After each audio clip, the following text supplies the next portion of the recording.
नमस्कार, SPN9 news देख रहे हैं आप। आपके साथ मैं हूं मानसी जायसवाल। बृजभूषण शरण सिंह की गिरफ्तारी को लेकर महिला पहलवानों का प्रदर्शन लगातार जारी है। इस वक्त हम जंतर मंतर पर मौजूद हैं और हमारे साथ सुप्रीम कोर्ट के एक वकील मौजूद है जो प्रैक्टिस कर रहे हैं। अभी उनसे बातचीत करेंगे और इस पूरे मुद्दे पर जानने की कोशिश करेंगे कि बृजभूषण शरण सिंह की गिरफ्तारी को लेकर के सर लगातार प्रदर्शन जो है पहलवानों का जारी है, लेकिन उनकी गिरफ्तारी नहीं हो रही है। आपसे जानना चाहेंगे कि आखिरकार क्यों बृजभूषण शरण सिंह की गिरफ्तारी में इतनी देर हो रही है।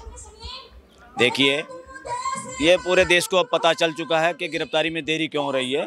ये पूरे देश के लिए अच्छी बात नहीं है और इसमें न्यायिक व्यवस्था में बाधा डाली जा रही है और बाधा डालने में सक्षम जो लोग हैं वो पूरा देश पहचानता है।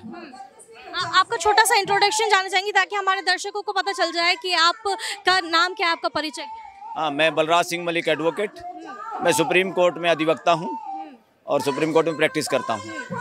अच्छा, लगातार ये बात की जा रही है कि बृजभूषण शरण सिंह की गिरफ्तारी के पीछे कहीं ना कहीं भारतीय जनता पार्टी उसको बचाने की कोशिश कर रही है। आपको लगता है कि वाकई भारतीय जनता पार्टी जो है वो इस वक्त बृजभूषण को बचाने की कोशिश कर रही है? क्योंकि लगातार FIR तो दिल्ली पुलिस की तरफ से दर्ज कर ली गई है, लेकिन अभी तक उसको पूछताछ के लिए नहीं बुलाया गया। पूरी भारतीय जनता पार्टी को इसके लिए हम दोष नहीं दे सकते। भारतीय जनता पार्टी में जो लोग सत्ता में हैं, सत्ता से लाभ जो लोग ले रहे हैं, जो फ्यूचर में भी सत्ता में बने रहना चाहते हैं, उनका दोष है, उनका हाथ है।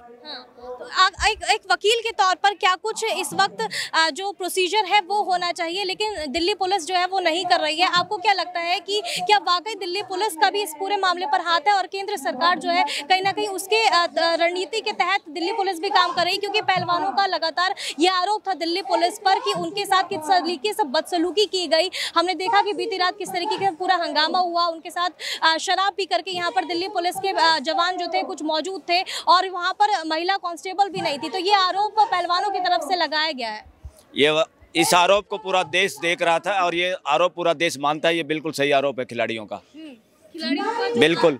और दिल्ली पुलिस का इसमें दोष नहीं है, क्योंकि दिल्ली पुलिस के जो आका हैं वो दोषी हैं। दिल्ली पुलिस को तो बंधक बनाया हुआ है और जैसे बंधक आदमी काम नहीं कर पाता, इसी तरह से दिल्ली पुलिस काम नहीं कर पा रही। दिल्ली पुलिस के आका कौन है? दिल्ली पुलिस के आका कौन है? दिल्ली पुलिस किसके अंडर में है? Delhi police LG home minister, इनके अंडर में, सेंट्रल गवर्नमेंट के अंडर में है। वो जो लोग बैठे हैं वहाँ पर, जिनको पॉलिटिकल एग्जीक्यूटिव जो होते हैं, जो मंत्री संतरी होते हैं, इनकी ड्यूटी है कि उस डिपार्टमेंट के कर्मचारियों से न्याय के अनुसार काम करवाएं। ये असली काम है एक किसी मंत्री का। मंत्री का ये बिल्कुल काम नहीं है कि उनको न्याय के अनुसार जो काम करना, उसको कहने की बजाय उसको अन्याय के साथ या न्याय को छुपाने के लिए काम करने के लिए जो कहते हैं वो उनके आका हैं। और आज के दिन आका गृह मंत्री है। बजरंग पुनिया ने गृह मंत्री अमित शाह को चिट्ठी लिखी थी कि जो मामूली सुविधाएं हैं वो उनको यहाँ पर दी जाए, क्योंकि काफ़ी समय से वो यहाँ पर प्रदर्शन कर रहे हैं लेकिन उनको सुविधाएं वो नहीं मिल रही हैं। तो अमित शाह को चिट्ठी लिखी लेकिन उसका कोई जवाब अमित शाह की तरफ से नहीं आया। सुनिए, ये एप्लीकेशन और मांग की बात ही नहीं, इस देश का कानून कहता है इस देश के हर आदमी को अन्याय के खिलाफ प्रदर्शन और धरना देने की आज़ादी है। देश का संविधान कहता है, इसमें कोई अमित शाह का कोई रोल नहीं है इसमें। और जो लोग ऐसा धरना करते हैं, मानव अधिकार जो हर हमारे नागरिक के हैं, ये उसके तहत आता है। पानी और शौचालय इत्यादि की सुविधा प्रदान करना और सुरक्षा प्रदान करना, ये सारा का सारा हमारे संविधान का मैंडेट है। इसमें जो लोग टांग अड़ाते हैं उसके विपरीत अगर होता है, वो सरकार और सरकार में बैठे हुए लोग और सिस्टम दोषी है उसके लिए। अच्छा, यहाँ पर तमाम जो विपक्षी पार्टियां हैं वो इस वक्त धरना प्रदर्शन पे आ रही हैं, पहलवानों का समर्थन करते हुए नजर आ रहे हैं। अखिलेश यादव ने बोला, इसके अलावा प्रियंका गांधी वाड्रा भी यहाँ पर आई, राहुल गांधी का भी बयान सामने आया और इसी वजह से कहा जा रहा है कि राजनीति का अड्डा बन गया है ये जंतर मंतर। आपको लगता है कि वाकई ऐसा हो रहा है? देखिए, खाली अपोजिशन का नहीं है, बहुत से सारे मेजोरिटी BJP के भी लोग अब इस धरने के साथ हैं, सामने नहीं आ रहे, क्योंकि वो एक पार्टी में है। कल उनको टिकट लेनी है, किसी को मंत्री बनना, किसी को चेयरमैन बनना है, लाभ लेने हैं, अपने पैसा कमाना है, इस वजह से नहीं बोल पा रहे। अदरवाइज बहुत सारे लोग अक्रॉस दी पार्टी, हमारे निजी संपर्क में निजी दोस्त हैं, वो सब इस मुद्दे के साथ हैं। मेजोरिटी BJP अंदर से, मेजोरिटी संघ के लोग भी अंदर से सहमत है, मगर वो लोग जो सत्ता में बैठे हुए हैं, जो लाभ के पदों पे बैठे हुए हैं, जो फ्यूचर में भी उसी तरह से कब्जा बनाए रखना चाहते हैं, ये सारा षड्यंत्र उन लोगों का है। बृजभूषण को बचाने की कोशिश क्यों की जा रही है? बृजभूषण को बचाने की कोशिश, अभी शतरंज की चाल में कुछ लगता होगा कि इस गोटी से कुछ बेनिफिट होने वाला उन लोगों को, इसलिए बचा रहे हैं। और जब तक बचाएंगे, जिस दिन वो गोटी में ये होगा अब कुछ फायदा नहीं है, फिर उसको मक्खी की तरह बाहर फेंक देंगे। सुप्रीम कोर्ट ने इस मामले की सुनवाई करने से इनकार कर दिया। उन्होंने कहा कि आप हाई कोर्ट जाइए। देखिए, सुप्रीम कोर्ट ने सिर्फ इसलिए किया क्योंकि हाई कोर्ट को भी बहुत उतनी पावर है और सुप्रीम कोर्ट नहीं चाहती कि हर मुद्दा हम डिसाइड करेंगे तो कल कोई दूसरे लोग भी आएंगे, वो कहेंगे हमारा मुद्दा भी उनका आपने सुना था, हमारा मुद्दा भी आप सुनिए। इसलिए तो दिल्ली हाई कोर्ट भी तो उतना दूर है यहाँ पे, उनके पास उतनी एम्पल बहुत ज़्यादा पावर है, और जो जज हैं वो भी यहाँ पर बैठे हुए हैं। इन लोगों को लीगल टीम को अप्रोच करना चाहिए, दोनों को, कोई दिक्कत नहीं है। मगर इस मामले में एज एन एडवोकेट मैं ये भी कहना चाहूँगा पूरे देश को कि इस तरह के मामलों में हमारी कोर्टें भी कहीं कमज़ोर पड़ती हुई दिखाई दे रही हैं। अदरवाइज़ हाई कोर्ट को सुओ मोटो एक्शन लेना चाहिए ऐसे मुद्दों पे जिनको पावर मिली हुई है। किसी भी मुद्दे पे, भ्रष्टाचार के मुद्दे पे, अन्याय के मुद्दे पे, बलात्कार के मुद्दे पे, कुछ भी, और ख़ासतौर पर महिलाओं और बच्चों के लिए और अपंगों के खिलाफ अगर कोई अन्याय होता है तो इमीडिएट हर जज को पावर है, हाई कोर्ट के हर जज को पावर है कि तुरंत नोटिस दे के वो चाहे तो प्राइम मिनिस्टर को भी अपने ऑफिस में कोर्ट में बुला सकता है, गृह मंत्री को आदेश दे के एक सिंगल जज बुला सकता है, mister Amit Shah come in the court tomorrow at 11 AM, और उसको जाना पड़ेगा।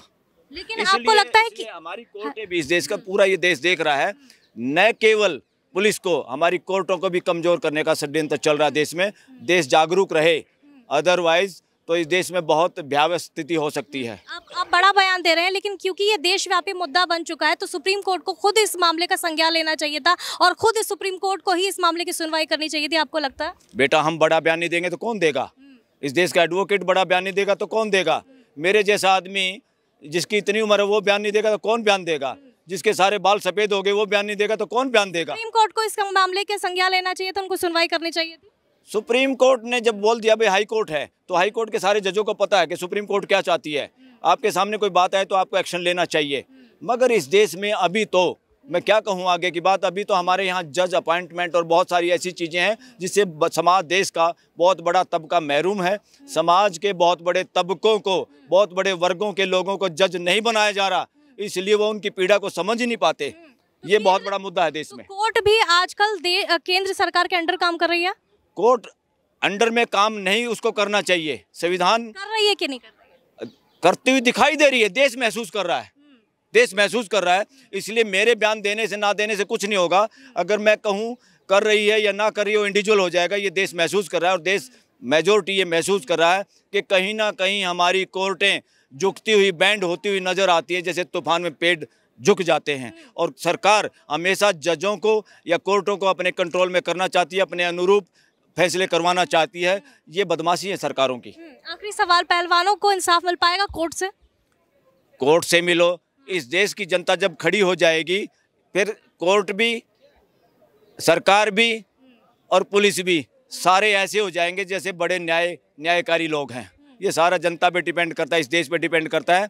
सब लोग बिल में बढ़ जाएंगे जब जनता खड़ी हो जाएगी। चलिए, बहुत बहुत शुक्रिया हमसे तमाम बातचीत के लिए। तो लगातार बृजभूषण शरण सिंह का मुद्दा जो है वो गरमाता जा रहा है। बृजभूषण की गिरफ्तारी को लेकर के लगातार सियासी संग्राम देखने को मिल रहा है। तमाम विपक्षी पार्टियों का इस वक्त समर्थन उनको मिल रहा है, लेकिन जिस तरीके से हम यहाँ देख सकते हैं, सुप्रीम कोर्ट में जो प्रैक्टिस कर रहे हैं वकील बलराम, वो लगातार ये बात कहते हुए नजर आ रहे हैं कि किस तरीके से इस पूरे मामले पर सियासत गरमाई जा रही है। और बड़ा बयान उन्होंने ये दिया है कि कहीं ना कहीं केंद्र सरकार के अंडर में सुप्रीम कोर्ट और कोर्ट काम करती हुई नजर आ रही है। कहीं ना कहीं कमजोर पड़ती हुई कोर्ट जो है वो इस वक्त नजर आ रही है। बहरहाल बृजभूषण शरण सिंह की गिरफ्तारी होती है या फिर नहीं, ये देखने वाला सवाल है और देखना होगा कि आखिरकार बृजभूषण की गिरफ्तारी को लेकर के तमाम जो भारतीय जनता पार्टी के नेता हैं वो क्या बयान देते हैं। फिलहाल हमारी इस खास पेशकश में बस इतना ही। देश और दुनिया की तमाम बड़ी खबरों के लिए देखते रहिए SPN 9 न्यूज। इसके साथ ही मेरे कैमरा पर्सन के साथ, सुमित के साथ, मानसी जायसवाल, SPN 9 न्यूज।